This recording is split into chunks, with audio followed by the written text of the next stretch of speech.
अच्छा तो मेरे पास कोई चाबी नहीं है, मेरे पास कोई गुरुजी के खजाने की चाबी नहीं है।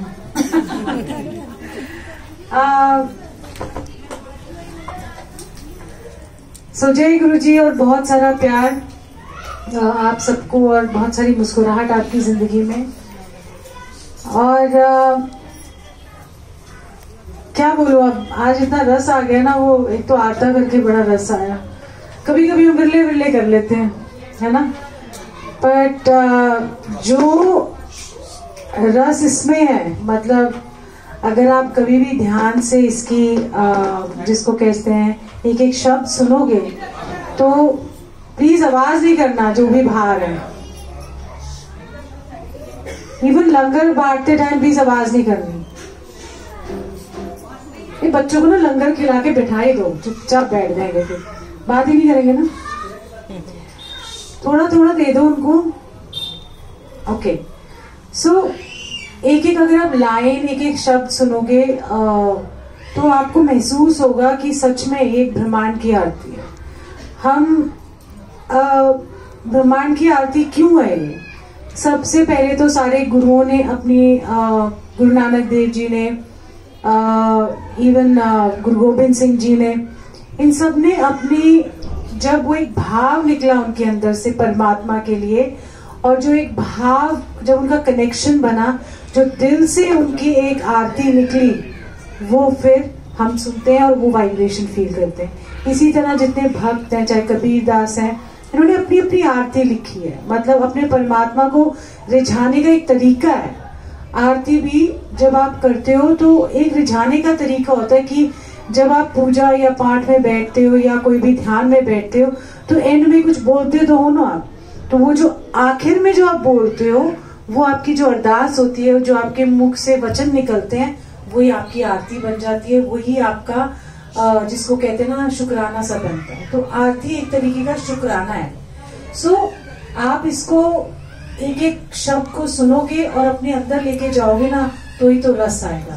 नहीं तो कहेगा ठीक है 6 बज रहे हैं, आरता हो रहा है या आरती हो रही है, कोई भी आरती हो जाए, तो उस जब तक उसको फुल फोर्स के साथ आप कहते हैं कि पूरे अंदर उसके डूब के, जब तक आप आरती नहीं करेंगे, डूब के कोई शब्द नहीं सुनेंगे, तो फिर निरर्थ सा हो जाता है जीवन। हर बार आप देखो कि गुरु तो हमें आए हैं प्यार से समझाने के लिए। इतना वो प्यार देते हैं सबको, बहुत सारा प्यार देते हैं, चाहे आप हो, चाहे मैं हूँ, कोई भी हो, कोई भी जो संगत है। नीचे थोड़ा बच्चों को चुप करा दो यार, कितना कोई देखो किस किस के बच्चे हैं, गिन लो कितने हैं, 2 हैं, 4 हैं, है ना, एक बार चेक कर लो प्लीज। हाँ, पहला फर्ज माँ का बच्चे की तरफ होता है, फिर सत्संग की तरफ होता है। हाँ जी, ये नहीं कि तुम सत्संग करके बैठ जाओ तो बच्चे रूलते फिर, है ना, ठीक है। सो हमारी जो हमें तो सबसे पहले गुरुजी को थैंक यू बोलना चाहिए कि वो हमारे जीवन में देखो कितने पोले पोले से, कितने सुंदर से, मतलब आज वो भी, उनको भी नूर चढ़ा हुआ है ना।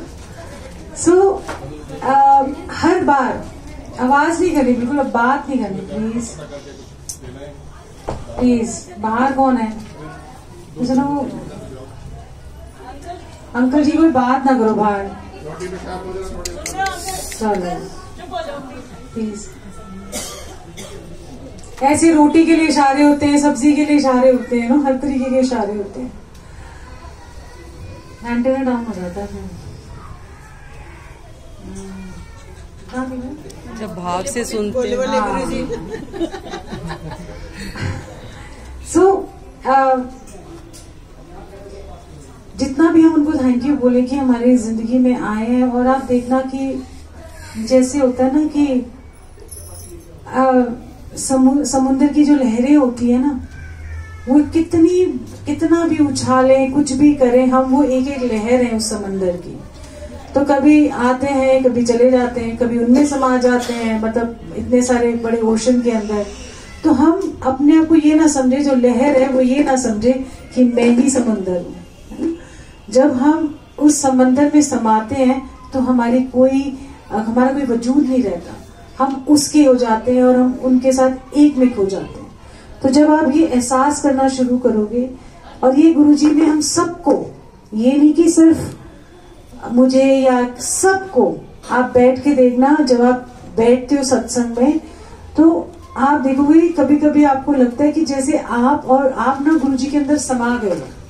मतलब कुछ नहीं है दुनिया के अंदर, ना कोई थॉट है, ना कुछ भी नहीं है, शून्य है सब कुछ। और जब उस शून्य में आप उनके साथ या उनके अंदर समा जाते हो उस ध्यान में, तो आप पाओगे कि वाकई में हम सिर्फ आए हैं, अपनी ड्यूटी पूरी करेंगे और फिर उनमें समा जाएंगे। तो ये जो गुरुजी ने हमको सीखें दी है शब्द के थ्रू या शब्द के जरिए, उसको थोड़ा सा सोचना शुरू करो या समझना शुरू करो। सोची वो डाल देंगे आपको, बट मन में एक भाव तो लेके आओ कि मुझे समझना है, मुझे भी डूबना है, मुझे भी वो रस लेना है ना। तो थोड़ा सा आगे बढ़ जाओ, सिर्फ मंदिर जाना, सिर्फ सत्संग में जाना, वहां सेवा करनी, वहां ये करना, बट जो असल चीज है वो लेके नहीं आते। आप वहीं पर सोचते हैं कि वहीं का वहीं रह गया सब कुछ, बट जो उन्होंने खजाना आपको दिया है बड़े मंदिर में, जो आपको खजाना इन सत्संगों में दिया है, वो बटोरने की एक इच्छा रखो। तो आप देखोगे कि चाहे सत्संग हो, चाहे आप चल रहे हो सड़क पे, चाहे आप घर का खाना बना रहे हो, चाहे आप झाड़ू लगा रहे हो घर के अंदर, या आप अगर घर में बर्तन भी साफ कर रहे हो, तो जब लिव लगनी शुरू होती है ना, तो वही एक आपका मन है ना, वो मंदिर बन जाता है। आप इधर उधर के फिर आडम्बरों में नहीं फंसते हैं। एक सेकंड। हमारी जर्नी जो है, हमारी जो गुरुजी के साथ जर्नी है, वो अपने आप तय करेंगे, बट थोड़ा सा वो कहते हैं ना, एक कदम चलना पड़ेगा हमें। और मेरे को कुछ याद आ रहा था, मैं भूल गई इतनी सारी शोर में। मैं एक सत्संग सुनाऊंगी, पर याद नहीं आ रहा कौन सा सुनाना है। How deep is your love? How deep is your love? My love, oh God. क्या बोले उनके बारे में। देखो ऐसा है कि बैठ के भक्ति नहीं होती है ना, हमसे घर पे तो बिल्कुल भी नहीं होती है ना। ये जो 2 घंटे जब मुझे हमें मिलते हैं ना, तो ऐसे लगता है जैसे पता नहीं कितना बड़ी कोई चीज हो गई हमारी जिंदगी में, लाइफ में। ये जो 2 घंटे में मतलब कोई दुनिया नहीं है, कोई रिश्ते नाते नहीं है, बस एक अंदर का रिश्ता गुरु से जोड़ता है हमारा, है ना। बाकी हम दुनिया भूल जाते हैं, फिर घर जाते हैं तो फिर वही घंटियां बज रही हैं, कुछ हो जाता है आपकी लाइफ के अंदर। फोन कितने सारे आते हैं, यहाँ तो एक भी फोन नहीं बजा अभी तक, है ना। आई मीन इतना मैं तो कहती हूँ कि ये वाला जो हेवन है ना, ये जो स्वर्ग है ना, इसको ना कभी ऐसे हल्के में मत लेना, कभी भी नहीं लेना। क्योंकि जो सत्संग मिस करते हैं, उसके बाद जब आते हैं कहते हाय गुरुजी, ओ माय गॉड कितना मिस कर रहे थे गुरुजी, हम तो कहीं गुम ही हो गए थे। और वाकई में आप देखोगे कि कुछ टाइम अगर आप सत्संग में नहीं आए, हमें तो ना वो कहते ना गुरुजी की क्या कहते हैं, लत लग गई है ना, गुरुजी के साथ ये सत्संग में जुड़ने की, क्योंकि सत्संग में ऐसे लगता है 1 to 1 है हम गुरुजी के साथ। जैसे गुरुजी एम्पायर स्टेट में बैठते थे, बड़े मंदिर में तो गुरुजी ऑफिशियल हो जाते हैं, मतलब वहां तो ऐसे लगता है वो इतने दूर होने का, यार तुसी तो नजर ही नहीं आते सामने, सो वो तो उनके ब्लेसिंग का एक जगह उन्होंने एक बनाई है। बट सत्संग एक पर्सनल फीलिंग है, जो मर्जी कोई कह ले। हम गुरुजी के पास बड़े मंदिर भी जाते हैं ना, तो थोड़ी देर अच्छा लगता है, उसके बाद लगता है कहीं गुम ही हो गए हम तो भीड़ में। बट यहाँ पर जब बैठे सत्संग में, एक जना मत्था भी टेक सकता है, एक जना गुरुजी को कैसे ना फीलिंग ले सकता है गुरुजी की, एक कि वो है, यहाँ कोई नहीं कहता चलो चलो इधर ना बैठो, उधर ना करो, ये ना करो। तो ये जो 1 to 1 फीलिंग है ना, ये लानी बहुत जरूरी है। अगर आपको ये 1 to 1 फीलिंग आएगी, तो जब आप बड़े मंदिर जाओगे, चाहे वो बोलेंगे चलो चलो, तब भी आपको लगेगा कि आप वो 1 to 1 वाले गुरुजी से मिल रहे हैं। हालांकि बेचारे ऑफिशियल हो जाते हैं, मतलब वो नहीं होते, एक ऑफिसर है, अगर उनको ऑफिस में मिलो बड़े ओहदे के, है ना, बिग बॉस नहीं देखती मैं। सो जब उनको ऑफिशियली मिलो, वो कुर्सी पे बैठे होते हैं ना अपनी ऑफिशियल चेयर में, और जब वो आप उनको घर में ऐसे मिलते हो तो ऐसे लगता है हाँ ठीक है, नाउ वी कैन टॉक, हम इनसे बात कर सकते हैं, नहीं तो बड़ा कड़क से लगते हैं। ऑफिस में हमेशा कड़क होते हैं ना, तो ऐसे भी लगता है कि गुरुजी की कड़क से है। सो ये 1-to-1 फीलिंग लेनी बहुत जरूरी है। तो इसीलिए जो पल मिल जाए गुरुजी के साथ, प्लीज इसको ना फॉर ग्रांटेड मत लो, क्योंकि आज ये पल मिलेगा, कल मिले या ना मिले हमें नहीं मालूम। और ये सच बात पक्की है, कोई चीज परमानेंट नहीं है, कोई सेवा परमानेंट नहीं है। कोई ऐसा ना सोचो कि हम तो बस सत्संग में ही जाएंगे, हम तो सिर्फ मंदिर ही जाएंगे, हम तो सिर्फ मंदिर की सेवा करेंगे। कब वो आपका अहंकार दूर करने के लिए आपके नीचे से कारपेट कब हटा देंगे आपको पता नहीं लगेगा, पर उस टाइम बुरा नहीं लगना चाहिए। क्यों? क्योंकि कोई भी चीज परमानेंट नहीं है। ऐसे ही एक दिन क्या बोलूं मैं फर्स्ट टाइम जब गुरुजी से मिली थी, तो वो कहते हैं ना कि होश उड़ जाते हैं इंसान के, और वो वाला गाना मुझे अब याद आता है, पहले तो याद ही नहीं आता, मर गए ऐसी तेरा रूप देख के, है ना। तो ऐसा नहीं है कि बाकी सारी संगत गुरुजी को प्यार नहीं करती है, मतलब करती थी उस टाइम पे, सभी बहुत प्यार करते थे। ऐसी एक संगत थी, तो मैं उनको बोलती थी, वो मेरी नेबर्स थे, तो मैं उनको बोलती थी आप गुरुजी के पास चलो, और मतलब जहां जाना ना पकड़ लेना, अच्छा गुरुजी के पास चलो, गुरुजी के पास चलो, देखो परमात्मा है धरती पे, यू नो। तो वो कहते थे क्या ये गुरु, क्योंकि नाम गुरु का वैसे ही गुरुजी बोल दो, कह रहे ये गुरु शुरू के पास हम नहीं जाते। तो बड़ी बार ऐसे मैंने बोला, तो कहती चल एक दिन मैं चलती हूँ। मैं कहा ठीक है मैं ले चलती हूँ। देखो जब मैं लेके गई तो उसको भी इतना अच्छा लगा, उसका भी खिंच पड़ने लग गया। तो एक दिन भाव अच्छा था, सिंपल थी वो, सिंपल इन द सेंस कि साफ दिल की थी, जैसे अंदर थी वैसे ही बाहर बोल देती थी। तो ऐसे एक दिन गुरुजी उसको बोलते हैं कि पहले आंधी नहीं सी, हाँ हुन आई लव यू करती थक दी नहीं। सो वो जानी जान है। आप ये मत सोचो कि उनको कुछ नहीं पता, ऐसे ही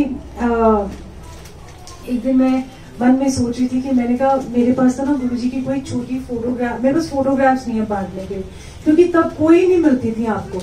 अगर एम्पायर स्टेट में किसी सेवादार ने आपको कोई फोटो दे दी, नहीं तो हमारे को फोटोज नहीं मिलती थी। हमें पता ही नहीं होता था कि हमें कुछ मांगना भी है, फोटो मांगनी है, ये चाहिए वो चाहिए। तो एक दिन ऐसे ही गुरुजी फोटो बांट रहे थे, और बड़ी सुंदर फोटोज थी गुरुजी की, हमें स्वरूप थे छोटे छोटे। आजकल तो स्वरूप बोलते हैं, फोटो बोलो कुछ भी बोलो, है तो गुरुजी से। सो इतने छोटे छोटे वो स्वरूप बांट रहे थे। तो मेरा भी मन किया कि मैंने कहा यार मुझे ना बहुत सारी चाहिए, और मैंने कहा इतनी सारी, तो कह रहे एक एक दे देते, वो भी पिक एंड चूज, इसको देना है उसको देना है उसको देना है, बीच में कहीं मिस भी हो जाते थे। मैंने कहा हमारी बारी तो आएगी नहीं अब स्वरूप लेने की। तो मैंने मन में था कि मैंने कहा मेरा तो एक दो से काम नहीं होने वाला, एक पकड़ा दिया वो तो मेरे पास ऐसे नहीं टिकता, नहीं तो मुझे ना इतनी सारी चाहिए झोली भर के स्वरूप, तो वो छोटे छोटे। तो मैं मन में ये सोच रही थी, और मैं कहा और मुझे मिला नहीं उस टाइम। मैंने कहा चलो जब उनकी मर्जी होगी तब मिल जाएगा। तो जब मैं वापस लंगर करके जब मैं वापस घर की तरफ जाने लगी, जब बाहर निकली, तो वहाँ सेवादार अंकल थे, आई थिंक सिंह अंकल थे, उन्हें बोला अभी झोली कर। झोली कर क्या मतलब होता है? तो मैंने अपना दुपट्टा खोला और इतनी सारी गुरुजी की फोटो में लपेट, तो कहते चुपचाप निकल जा, नहीं तो संगत पीछे पड़ जाएगी। सो आपकी मन की बात वो जानते हैं। और मैं 10 दिन बाद या 15 दिन बाद जब वैसे तो हर हफ्ते जाते थे, तो 10-15 दिन बाद मेरी इतनी सारी फोटो गुरुजी की स्वरूप